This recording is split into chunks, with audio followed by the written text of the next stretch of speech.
আসসালামু আলাইকুম এভরিওয়ান। আজকে আমি কলিজা ভুনা করব। মুরগির কলিজা ভুনা করব। মুরগির কলিজাটা কিন্তু গন্ধ করে, যে সেই দেখা যায় সবাই কিন্তু খেতে চায় না। আমার পদ্ধতিতে রান্না করবেন, ইনশাআল্লাহ আপনারাও খেতে পারবেন।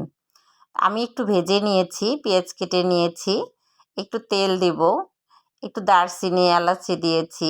এই তো পেঁয়াজটা এখন আমি তেলের ভিতরে দিয়েছি। আমি একটু ভাজা ভাজা করে নিব।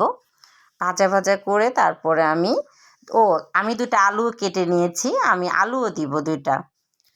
এই তো আমি এখন একে একে আদা, ময় মশলা সবই দিয়ে দিব। একটু গরম মশলা বেটে দিয়েছি। তারপরে আমি একটু ঝাল দিব। ঝালের পরিমাণটা আমি অবশ্যই একটু বেশি দিব, যে এখানে আমি কলিজা রান্না করতেছি, কলিজা ভুনা করতেছি, তাহলে তো অবশ্যই একটু ঝাল দিলে উফ, চটকা চটকা একটু ঝাল যদি দেই কি না মজা লাগবে। আমার মেয়ে বলতেছে আমি তো খাবই না। আমি বলতেছি দাঁড়া, খাবি না, দেখ আমি কি মজার একটা জিনিস রান্না করতেছি। বলে আচ্ছা ঠিক আছে, দেখবো কি মজার রান্না করতেছো।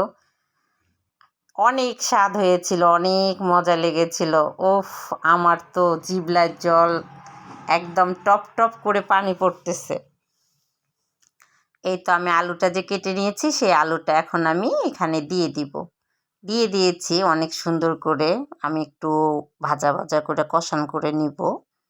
এই তো আমি ভাজা কলিজাটা আবার দিয়ে দিলাম, একটু ভেজে নিয়েছি একটু মজা লাগার জন্য, একটু স্বাদ হওয়ার জন্য। কারণ আমরা বাঙালি তো, স্বাদ না হলে তো আমাদের খেতেই ভালো লাগবে না।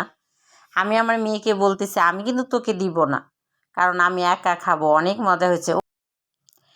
উফ, আমার মেয়ে তো দৌড়ে খেতে এসেছে, আর আমার উদ্দেশ্য তো এটাই ছিল। আল্লাহ হাফেজ।